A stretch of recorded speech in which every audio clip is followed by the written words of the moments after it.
आजचा हा नाश्ता एवढा टेस्टी होणार आहे की खाताबरोबर घरचे तर तुमची स्तुती करताना थकणारच नाहीत. आणि आजचा हा नाश्ता आपण मुरमुऱ्यांपासून इतका छान स्पॉन्जी जाळीदार तयार करणार आहोत. ते सुद्धा थेंबरही तेलाचा वापर न करता किंवा चिमूटभर सोडाही न वापरता. चला तर मग रेसिपी व्हिडिओ शेवटपर्यंत बघा आणि आजची ही रेसिपी आवडली तर एक लाईक करून चॅनललाही सबस्क्राईब करायला विसरू नका. सर्वात आधी एका पसरट भांड्यामध्ये आपल्याला 2 वाट्या मुरमुरे घ्यायचे आहेत. मुरमुरे सर्वात आधी मी चाळणीने गाळून घेतलेले आहेत. आपण जे चिवड्यामध्ये मुरमुरे वापरतो तेच मुरमुरे इथे मी वापरलेले आहेत. आता सर्वात आधी मुरमुऱ्यांमध्ये भरपूर असं पाणी आपल्याला घालून घ्यायचं आहे आणि हे मुरमुरे स्वच्छ असे धुवून घ्यायचे आहेत. बऱ्याचदा जसे आपण पोहे धुतो, पोह्यांचं जसं बघा काळपट पाणी निघतं, तसंच मुरमुऱ्यातीलही पूर्ण हे पाणी आपल्याला काढून टाकायचं आहे.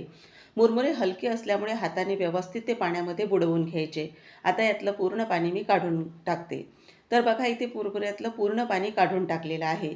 यामध्ये आपल्याला घालायचा आहे आता एक सपाट वाटी भरून बारीक रवा. जाड रवा असेल तोही घेतला तरीही चालेल. आता हा रवा घातल्यानंतर याच वाटीने आपल्याला दही घालायचं आहे यामध्ये. ताक जर असेल तर ताकही तुम्ही इथे वापरू शकता. तर सपाट वाटी भरूनच दही घेतलेलं आहे. तर हे दही आपण यामध्येच घालून घेणार आहोत. आणि आता आपल्याला रवा, मुरमुरे आणि दही सर्व साहित्य एकत्र करून घ्यायचं आहे. आणि आता हे आपल्याला 5 मिनटं जे मुरमुरे आपण घेतलेले आहेत ते मुरमुरे छान भिजण्यासाठी आणि रवा छान फुलण्यासाठी ठेवायचा आहे. घाई असेल तर तसेही तुम्ही लगेचच बारीक करायला घेऊ शकता. आता त्याच सारख्या वाटीने दह्याच्याच वाटीमध्ये मी पाणी घेतलेलं आहे. तर 1 वाटी आपल्याला पाणी घ्यायचं आहे आणि ते घेतलेलं पूर्ण पाणी आपल्याला दही, रवा आणि मुरमुरे जे आपण भिजवलेले आहे त्यामध्ये घालायचं आहे. आता बघा मिश्रण हलकंसं तुम्हाला सैलसर वाटत असेल, पण जसजसा रवा फुलला जाईल तसतसं तो पाणी शोषून घेईल. आता हे जे मिश्रण आपण तयार करून घेतलेलं आहे, तर हे 5 ते 7 मिनिटासाठी आपण झाकून बाजूला ठेवणार आहोत. त्यामुळे सर्व साहित्य यामधलं छान भिजलं जाईल. आता तोपर्यंत चटणी तयार करायला घेणार आहोत. तर कढईमध्ये सर्वात आधी आपल्याला शेंगदाणे घालून घ्यायचे आहेत. तर असे लहान पाववाटी भरून मी शेंगदाणे घेतलेले आहेत. त्यावर चमचाभर तेल घालून घेणार आहोत. आणि फुटाण्याची डाळ इथे 2 ते 3 चमचे घेतलेली आहे. आपला नाश्ता जो करतो त्या चमच्याने मोजून. आणि एक मध्यम आकाराचं टोमॅटो जाडसर चिरून घेतलेला आहे ते घातलेलं आहे. त्याचबरोबर 3 ते 4 लसूण पाकळ्या आणि अर्धा इंच आलं घेतलेलं आहे. इथे बेडगी मिरची घेतलेली आहे. तर ती हाताने तोडून यामध्ये आपल्याला घालायची आहे. आणि आता हे घेतलेलं सर्व साहित्य खमंग असं भाजून घ्यायचं आहे. आता हे पूर्ण साहित्य भाजणं होत आल्यानंतर आपण यामध्ये कढीपत्ता आणि कोथिंबीर घालणार आहोत.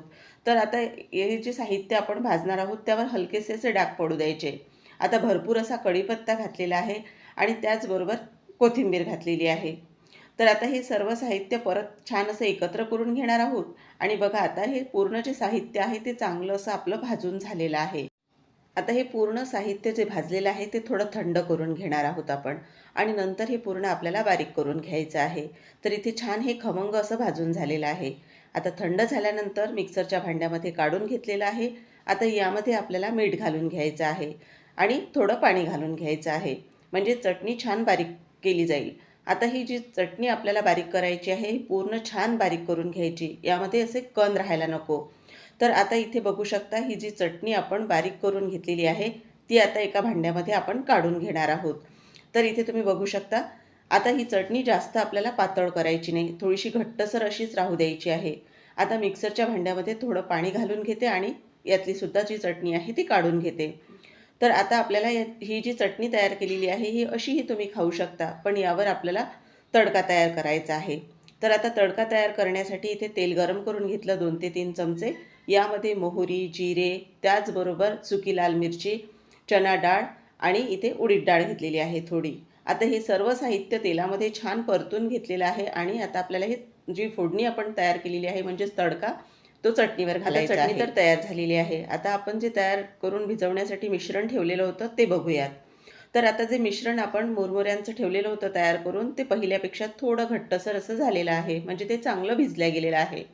आता हे जे भिजलेलं सर्व साहित्य आहे ते मिक्सरच्या भांड्यामध्ये आपण घालून घेणार आहोत आणि आपल्याला छान हे पूर्ण बारीक करायचं आहे. म्हणजे मुरमुऱ्यांचे कण यामध्ये राहायला नको.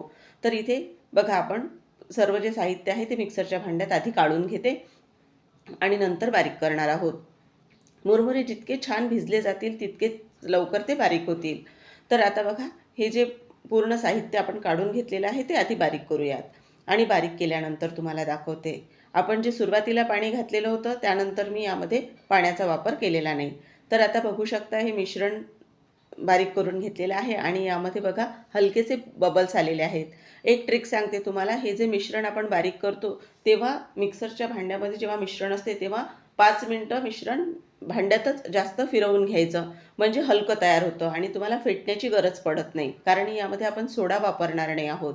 आता हे मिश्रण एका भांड्यात काढून घेतलं. आता मिक्सरच्या भांड्यात फक्त अशी पाववाटी एवढं पाणी घातलं आणि तेही काढून घेतलं. आता या मिश्रणामध्ये चवीनुसार आपल्याला मीठ घालून घ्यायचं आहे. तर मी तुम्हाला दाखवलेलंच आहे की कसे बबल्स यामध्ये तयार झालेले आहेत. आता हे सर्व छान एकत्र आपल्याला करून घ्यायचं आहे. यामध्ये अजिबातही सोड्याचा आपण वापर केलेला नाही. तर चला आता मग आपण आपला जो नाश्ता आहे तो तयार करायला घेणार आहोत. तवा आधी छान कडकडीत गरम करून घ्यायचा. यावर 1.5 पळी मिश्रण घालून घेतलेलं आहे आणि असं हे मिश्रण फिरवून घ्यायचं हलक्या हाताने आणि याला व्यवस्थित असा आकार देऊन घ्यायचा आहे आणि लगेचच गॅसची स्पीड कमी करायची. आता बघा यावर जाळी कशी तयार व्हायला सुरुवात झालेली आहे आणि आता आपल्याला गॅसची स्पीड मीडियम ठेवूनच हा नाश्ता भाजून घ्यायचा आहे. वरची बाजू पूर्ण कोरडी झाल्यानंतर नाश्ता पलटवून घ्यायचा आहे आणि दुसऱ्या बाजूनेही परत असाच आपल्याला गॅसची स्पीड मीडियम ठेवून भाजून घ्यायचा आहे. आणि बघा हा नाश्ता अगदी खाण्यासाठी तयार झालेला आहे. आता परत आपण दुसरा नाश्ता याच पद्धतीने तयार करून घेणार आहोत. तर मी जी तुम्हाला ट्रिक सांगितलेली आहे, मिश्रण थोडा वेळ मिक्सरच्या भांड्यामध्ये 5 मिनिटं जास्त फिरवून घ्यायचं, त्यामुळे ते हलकं तयार होतं आणि तुम्हाला फेटण्याची गरज पडत नाही, कारण यामध्ये सोड्याचा अजिबातही आपण वापर करणार नाही आहोत. आणि आता बघा तवा परत छान कडकडीत गरम करून घेतला आणि त्यावर 1.5 पळी मिश्रण घालून घेतलेलं आहे आणि त्याच पद्धतीने गॅसची स्पीड कमी करून बघा तवा हलकासा फिरवून घेतलेला आहे आणि जिथे कुठे मिश्रण व्यवस्थित पसरलं नसेल तर तिथे असं थोडंफार घालून घ्यायचं, म्हणजे व्यवस्थित त्याला आकार येतो. आणि बघा हा जो नाश्ता केला यावरही जाळी किती छान तयार झालेली आहे. तर या पद्धतीने भराभर असा आपण हा सर्व जो राहिलेला आपला नाश्ता आहे तो तयार करून घेणार आहोत आणि तुम्हाला अजिबात कुठेही तव्याला तेल लावण्याची गरज पडत नाही. तर बघा आपण राहिलेले आहेत ते आधी करून घेणार आहोत. तर हा आपण सरळ करून घेणार आहोत. तर यावरही जाळी बघा किती छान तयार झालेली आहे आणि इथे बघा आता आपले जो नाश्ता आहे तो तयार करून झालेला आहे. सोबत आपण जी तयार केलेली चटणी आणि शेजवान चटणी पण घेतलेली आहे थोडी. तर आता हा नाश्ता तुम्हाला जवळून दाखवते मी किती छान तयार झालेला आहे. तुम्हाला थोडा पातळ तयार करायचा असेल तर मिश्रण पळीने पसरवून घेऊ शकता, मग त्यावर थोडी जाळी कमी तयार होईल. पण असा हलकासा थोडा जाडसर ठेवला तर यावर जाळी छान तयार होते. बघा किती छान तयार झालेला आहे, अजिबातही कुठे चिकट नाही किंवा मी हाताने चुरगळला असता व्यवस्थित त्याला आकार येतो आहे. तर मंडळी नक्की तयार होणारी ही मुरमुऱ्यांपासून अजिबातही तेल न वापरता आंबोळी म्हणा किंवा झटपट नाश्ता म्हणा तयार करून बघा. आणि ही आजची ही रेसिपी तुम्हाला आवडली असेल तर एक लाईक करून चॅनललाही सबस्क्राईब करायला विसरू नका. पुन्हा अशाच आपण झटपट तयार होणाऱ्या साध्या सोप्या आणि घरगुती रेसिपीसोबत लवकरच भेटूया. तोपर्यंत मस्त खा आणि स्वस्त रहा. धन्यवाद.